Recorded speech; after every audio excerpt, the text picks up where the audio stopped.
अमन एक साधारण लड़का था जो अपनी जिंदगी में कुछ खास करना चाहता था। दिल्ली की भागदौड़ भरी जिंदगी से ऊबकर उसने एक ट्रिप प्लान किया। वो हमेशा से हिमालय की खूबसूरती से प्रभावित था और ये जगह उसे मानसिक शांति भी देती थी। उसने अपने दोस्तों के साथ रानीखेत जाने का फैसला किया। ट्रिप की सारी तैयारी हो गई और वे 4 दोस्त कार से निकल पड़े। रास्ते में पहाड़ों की हवा, नदियों का संगीत और घने जंगल उनकी यात्रा को और भी शानदार बना रहे थे। वे हंसी मजाक करते हुए आगे बढ़ रहे थे। तभी अचानक उनकी कार जंगल के बीच खराब हो गई। सभी परेशान हो गए क्योंकि वहां न तो कोई गांव था और न ही कोई सड़क पर दिखने वाला आदमी। मोबाइल नेटवर्क भी नहीं आ रहा था जिससे मदद बुलाना भी नामुमकिन था। अमन ने कहा, शायद हमें पैदल ही आगे बढ़ना चाहिए। हो सकता है आगे कोई गांव हो। उनके पास ज्यादा विकल्प नहीं थे, इसलिए वे सभी सहमत हो गए और रास्ते पर चलने लगे। सूरज धीरे धीरे ढल रहा था और अंधेरा छाने लगा था। चलते चलते उन्हें जंगल के अंदर एक पुराना टूटा फूटा सा घर दिखाई दिया। घर बेहद डरावना लग रहा था, लेकिन उस समय उनके पास और कोई चारा नहीं था। यार, ये घर तो भूतिया लग रहा है, रोहित ने कहा, जो सबसे ज्यादा डरपोक था। डरने की जरूरत नहीं है, हो सकता है कोई यहाँ रहता हो, अमन ने उसे दिलासा देते हुए कहा। वो घर की ओर बढ़े और दरवाजे पर दस्तक दी। कोई जवाब नहीं आया। वे एक दूसरे की तरफ देखने लगे। आखिरकार अमन ने दरवाजा खोलने की कोशिश की और दरवाजा आसानी से खुल गया। अंदर का माहौल और भी अजीब था। दीवारें धूल से भरी थीं और वहां एक अजीब सी गंध फैली हुई थी। अंदर कुछ पुराने फर्नीचर और एक बड़ा सा लकड़ी का तख्त था। उनके पास रात बिताने का और कोई विकल्प नहीं था, इसलिए उन्होंने यहीं ठहरने का फैसला किया। रात का समय था और सभी अपने अपने तरीके से आराम करने की कोशिश कर रहे थे। तभी अचानक घर के अंदर अजीबोगरीब आवाजें आने लगीं। आवाजें जैसे किसी इंसान के रोने और चीखने की मिली-जुली ध्वनि थी। अमन ने सोचा कि शायद ये जंगल की आवाजें होंगी, लेकिन उसका दिल तेजी से धड़कने लगा था। कुछ ही पलों में आवाजें तेज होती गईं और सभी चौकन्ने हो गए। ये क्या है यार, यहाँ कुछ तो गड़बड़ है, राहुल ने घबराते हुए कहा। अमन ने हिम्मत दिखाते हुए कहा, शांत रहो, हो सकता है बाहर से आवाज आ रही हो। सभी थोड़ी देर के लिए चुप हो गए, लेकिन तभी दरवाजे के पीछे से किसी के पैरों की आवाज सुनाई दी। वो सब सन्न हो गए। अमन ने हिम्मत दिखाते हुए दरवाजे की ओर देखा और जैसे ही उसने दरवाजा खोला, एक बूढ़ा आदमी खड़ा था। उसकी आंखें लाल थीं, चेहरा झुर्रियों से भरा हुआ और हाथ में एक बड़ी छड़ी थी। उसकी उपस्थिति ही इतनी डरावनी थी कि सभी के रोंगटे खड़े हो गए। तुम लोग यहाँ क्या कर रहे हो? बूढ़े ने कड़क आवाज में पूछा।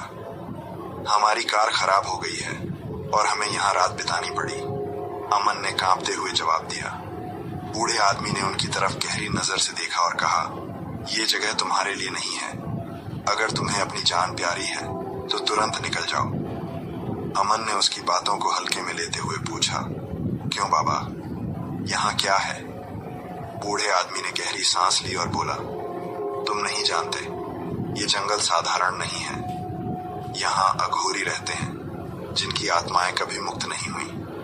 जो भी यहाँ रुकता है उसकी आत्मा भी उसी तरह भटकने लगती है। उसकी बातें सुनकर सभी का दिल और तेजी से धड़कने लगा। अमन ने पूछा, आप कौन हैं? बूढ़ा आदमी चुप हो गया और सिर्फ इतना कहा, अगर बचना चाहते हो तो सुबह से पहले यहाँ से चले जाओ। ये कहते हुए वो अचानक गायब हो गया, जैसे कि कभी वहां था ही नहीं। सबके पसीने छूट गए। अब इस जगह को छोड़कर भागने के अलावा उनके पास कोई विकल्प नहीं था, लेकिन बाहर इतना अंधेरा था कि जाना मुमकिन नहीं था। उन्होंने तय किया कि जैसे ही सुबह होगी वे यहाँ से निकल जाएंगे। रात का वक्त और भी भारी होता जा रहा था। घर के अंदर एक अजीब सी शांति छा गई थी, लेकिन फिर अचानक घर के कोने से कुछ हलचल सी महसूस हुई। तख्त के नीचे से किसी के सरकने की आवाज आई। अमन ने अपने दोस्तों को इशारा किया और सभी ने तख्त की ओर ध्यान दिया। तख्त के नीचे से एक काला साया धीरे धीरे उभरने लगा। उसकी आंखें चमक रही थीं और उसके हाथ में कोई अजीब सा चमचमाता उपकरण था। वो साया धीरे धीरे उठकर खड़ा हुआ। उसका पूरा शरीर राख से लिपटा हुआ था और उसके चेहरे पर घनी दाढ़ी थी। वो अघोरी जैसा दिखता था। डर के मारे उनके पैर हिलने का नाम नहीं ले रहे थे। अघोरी ने अपनी गहरी और भारी आवाज में कहा, तुम्हें यहाँ नहीं आना चाहिए था, अब तुम मेरे हिस्से हो। अमन ने हिम्मत जुटाकर कहा, हमने कोई गलती नहीं की, हमें बस रास्ता नहीं मिला। अघोरी ने अपनी आंखों को बंद कर लिया और मंत्र बुदबुदाने लगा। अचानक घर के चारों ओर अजीब घटनाएं होने लगीं।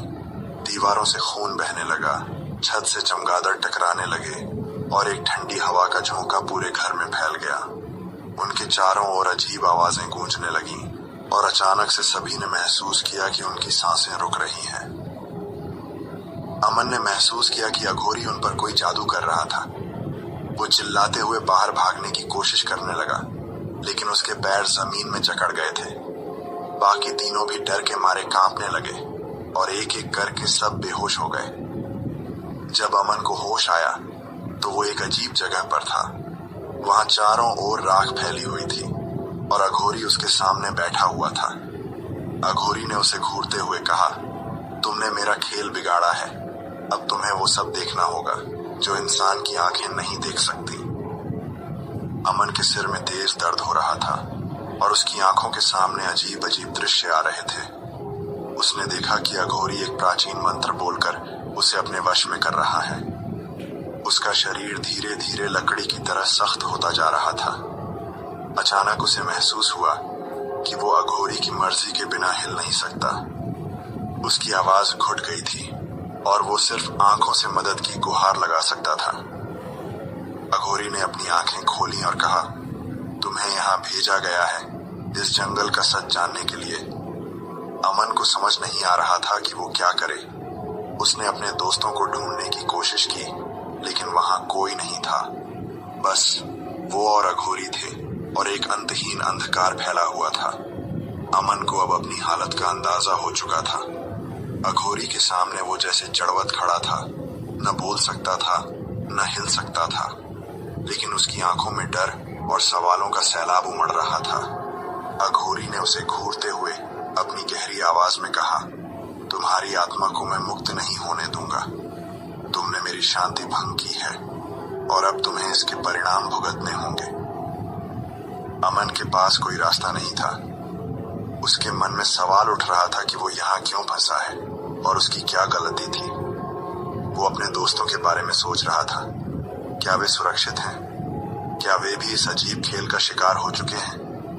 तभी अघोरी ने अचानक से उसकी गर्दन पर हाथ रखा और कहा, तुम्हें पता नहीं है इस जंगल में आने का मतलब क्या होता है। यहाँ सिर्फ आत्माएं भटकती हैं और मैं उनकी रहनुमाई करता हूँ। अमन के शरीर में एक जोर का झटका लगा और उसे महसूस हुआ कि जैसे उसकी आत्मा उसके शरीर से निकलने लगी हो। वो चीखना चाहता था, लेकिन आवाज नहीं निकल रही थी। उसकी आंखों के सामने अचानक से एक तेज रोशनी चमकी और उसे लगा जैसे वो समय में पीछे जा रहा हो।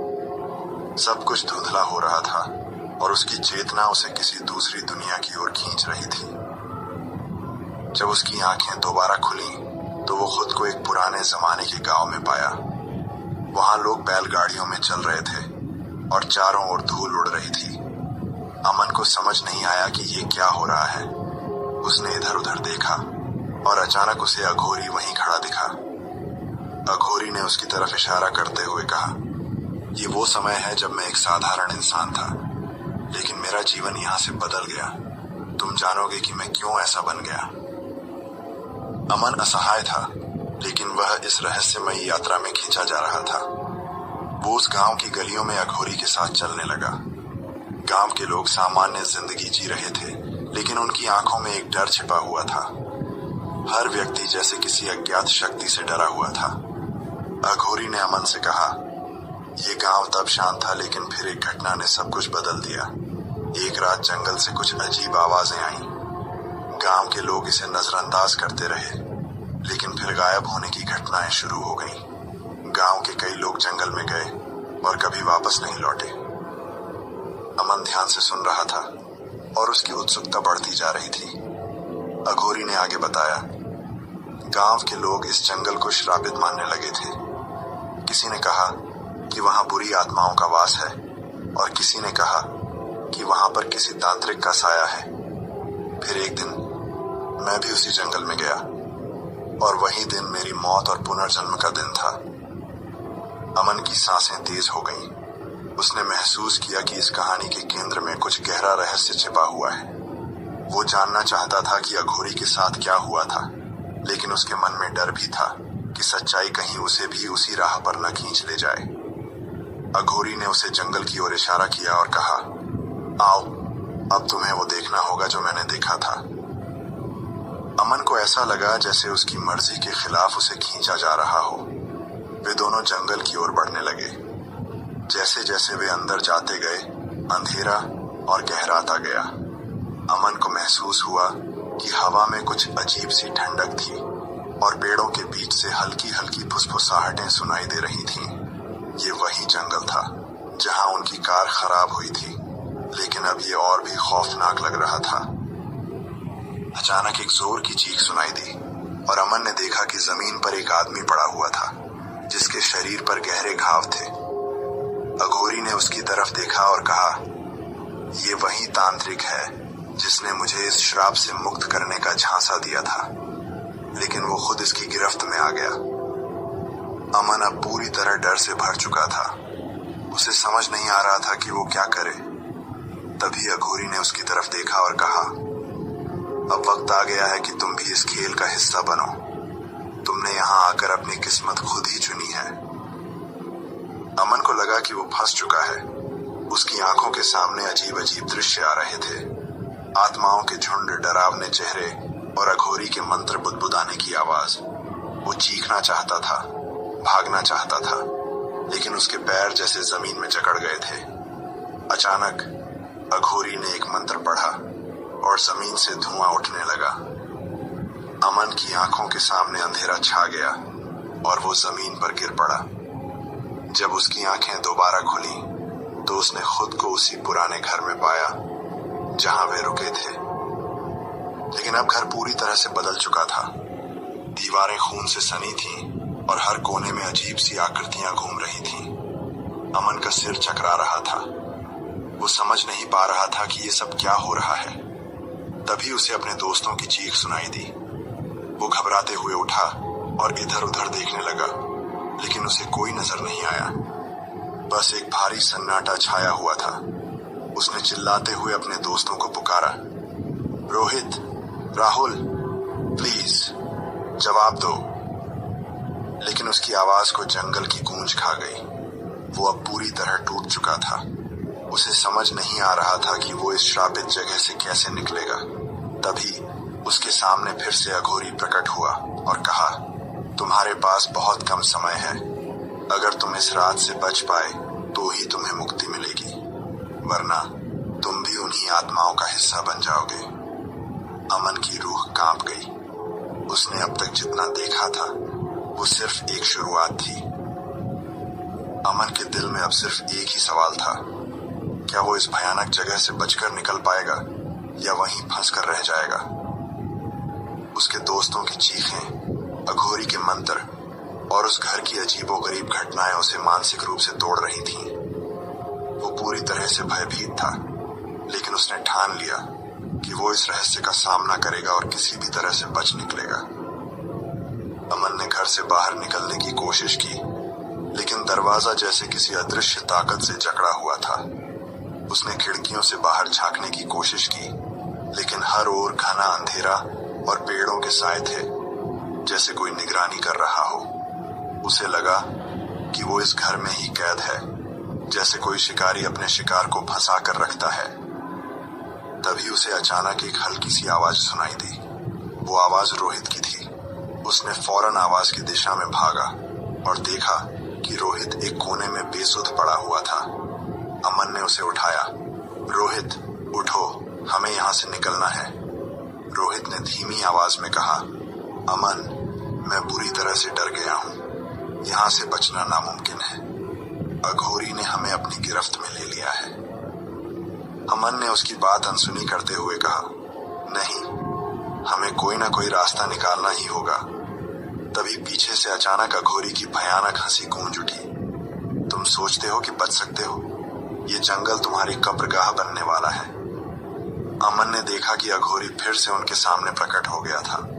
उसकी आंखों में एक अजीब सी चमक थी और उसके चेहरे पर भयानक क्रोध।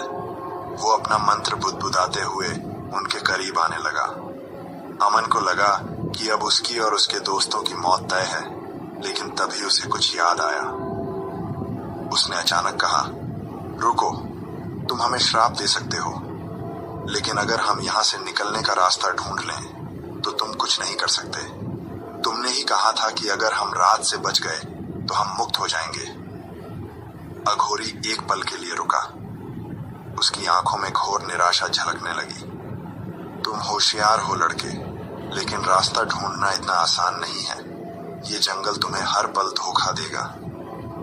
अमन को महसूस हुआ कि उसके पास सिर्फ एक ही मौका था। उसे खुद पर और अपनी समझदारी पर भरोसा करना होगा। उसने सोचा कि अघोरी का हर खेल मानसिक था। ये डर, ये भयानक घटनाएं सब मन के साथ खेल रचाने के लिए थीं। उसने रोहित का हाथ पकड़ा और कहा, चलो, हमें इस मानसिक खेल को हराना होगा। अघोरी की हंसी अब और भी डरावनी हो गई थी, लेकिन अमन ने अपने डर को पीछे छोड़ दिया। वो और रोहित घर के अंदर से निकलने का रास्ता ढूंढने लगे। चारों ओर एक घना अंधेरा छा गया था और हर ओर से अजीब आवाजें आ रही थीं। लेकिन अमन ने ध्यान दिया कि अघोरी का मंत्र धीरे धीरे कमजोर हो रहा था। जैसे जैसे वे आगे बढ़ते गए, उन्हें महसूस हुआ कि अघोरी की पकड़ कम हो रही है। आखिरकार उन्हें घर के पिछले हिस्से में एक टूटी हुई खिड़की मिली। अमन ने देखा कि वहां से बाहर जाने का एक मौका हो सकता है। वो और रोहित फौरन खिड़की से बाहर कूद गए। बाहर का माहौल भी कम भयानक नहीं था।